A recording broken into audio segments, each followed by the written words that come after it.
The Miami Heat have been an absolute disappointment this season. There is no other way to say it. But I want to know your thoughts on this season for Miami Heat. What is your one word to describe this Heat season? Coming up after the intro, I'm going to tell you mine.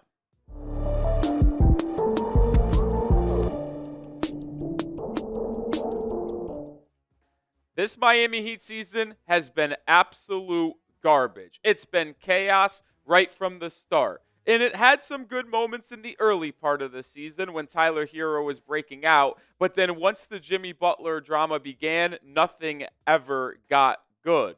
Butler obviously got dealt at the deadline to the Golden State Warriors. And since the NBA trade deadline, the Miami Heat have been the third worst team in the NBA, a 4-15 record. They are the second worst offensive team in the NBA in that time span as well, and are now currently picking inside the top 10. This Heat season has been absolute garbage. And I used this time frame to talk about the Heat because everybody, including myself, was excited. The Jimmy Butler drama took up most of January, actually the entire month of January, the end of December, and us Heat fans were excited for the clean slate post-trade deadline. You had Andrew Wiggins, you had Davion Mitchell. Like, all right, let's see what Bam and Tyler Hero can do as the top two players with the new talent coming into the roster. You got Kel'el Ware, you got Nikola Jovic, but then Jovic gets hurt, and now everything has gone to absolute shit. Andrew Wiggins can't even stay on the court. He's playing about half the games possible for the Heat. And when he's on the court, yeah, he's averaging 18 points a game, but like I mentioned, the Heat can't win. So it's not like he's contributing to winning. Nobody on this team is playing for the other guy right now. It feels like every player has quit on the coaching staff, has quit on their teammates. And there is just simply no answer this season for the Heat to bounce back. They need a complete reset, whether that is a complete roster overhaul or they just need a break from each other for about 3 months where maybe they can come re-energized next fall and have a better season.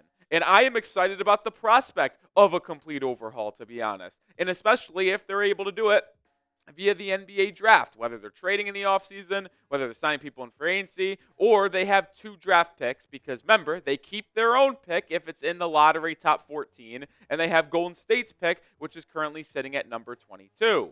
And as of filming this on March 18th, 2025, the Heat are actually selecting inside the top 10 of the draft. It would be the highest draft pick Miami would have, assuming that the lottery doesn't completely screw them and they drop behind the 9 spot, since they drafted Justice Winslow in 2015 at the number 10th overall spot. They're tied with the Chicago Bulls for the 9th best odds right now, but they are technically ahead of them due to the standings. And there is a couple other spots that are tied, Philadelphia and Brooklyn. But you see this, they're basically right there with the Spurs for the 8th spot. There is a chance that the Heat could climb up to the 8th overall pick going into the mid-May NBA lottery results. Now, there's a team like Toronto and Brooklyn where they're probably not going to catch you, but they're close to kind of doing that. Either way, for the rest of the season, if you are a Heat fan, you should be rooting for the Bulls to win every game, the Spurs to win every game, and the Blazers to win every game. You might wonder why the Portland Trail Blazers. Well,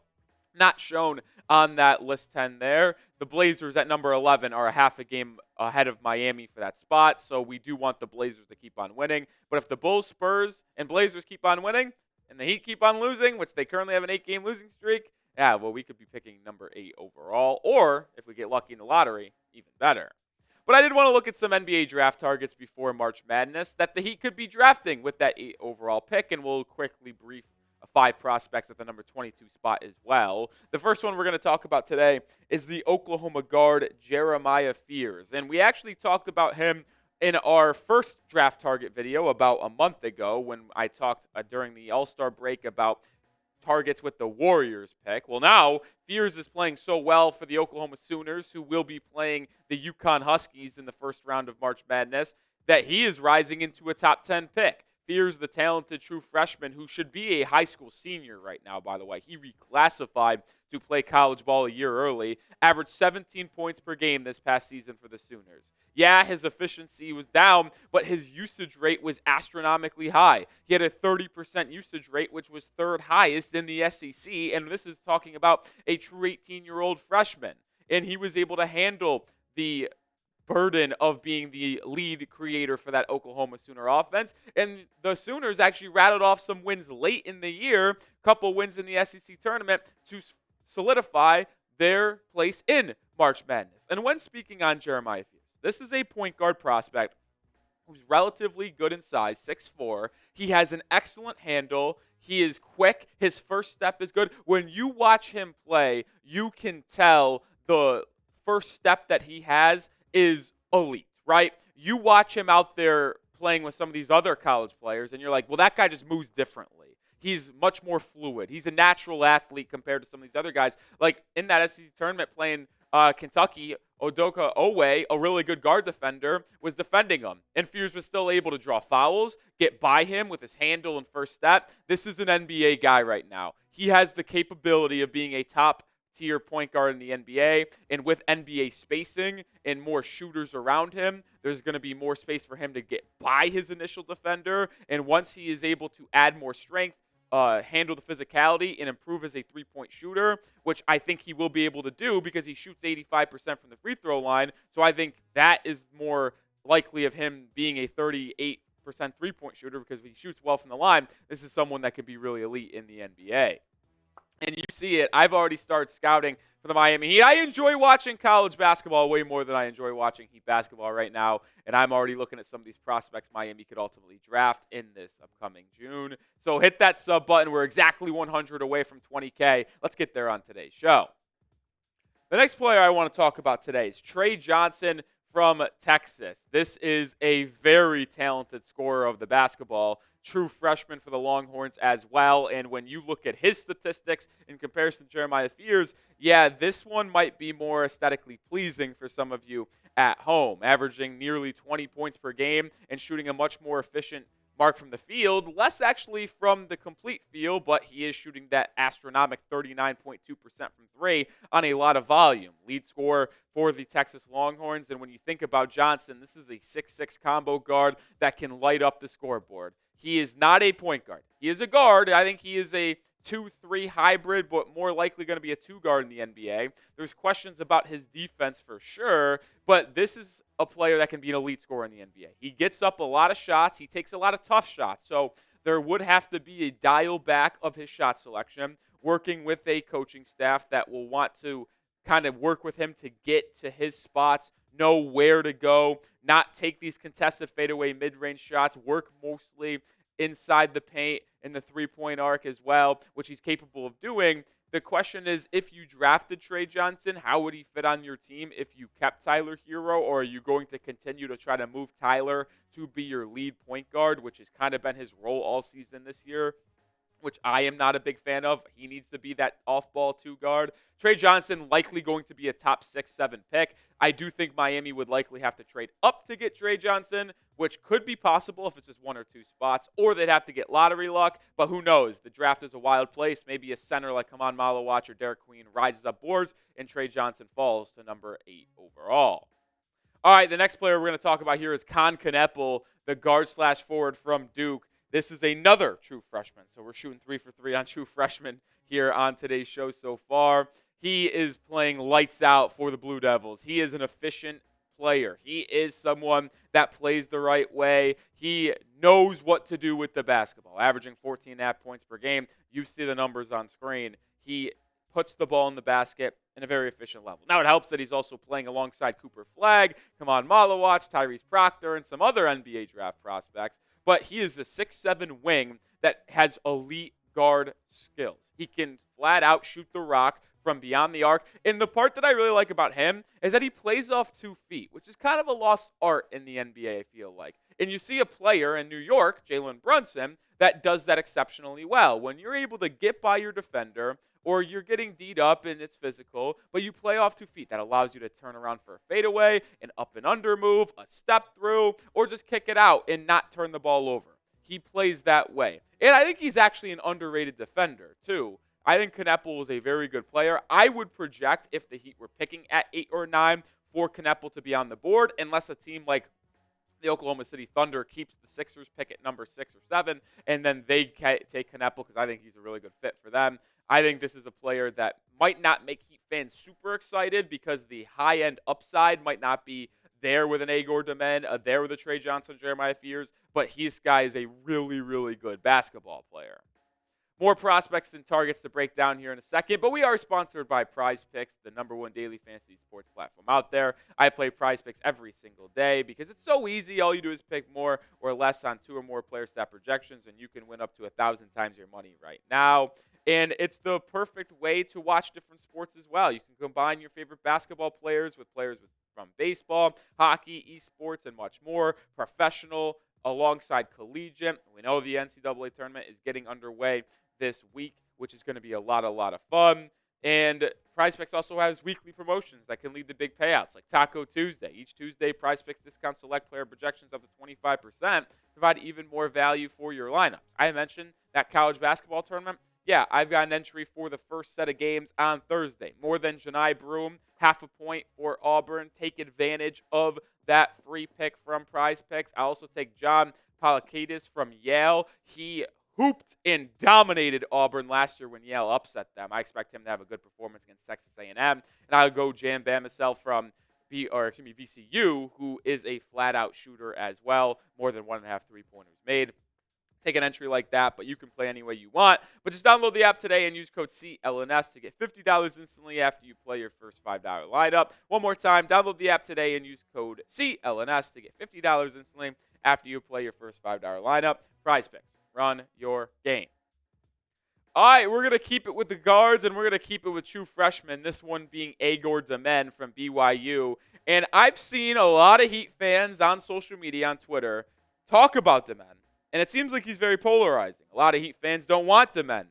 A lot of Heat fans would be very upset if the Heat drafted this player. I don't see why there would be hate from the fan base if Demin ended up putting on a Miami Heat uniform. I really don't. Yeah, he has not been the most efficient scorer of the basketball this year in terms of volume and efficiency. But what is the one thing the Miami Heat need the most? We have consistently talked about it.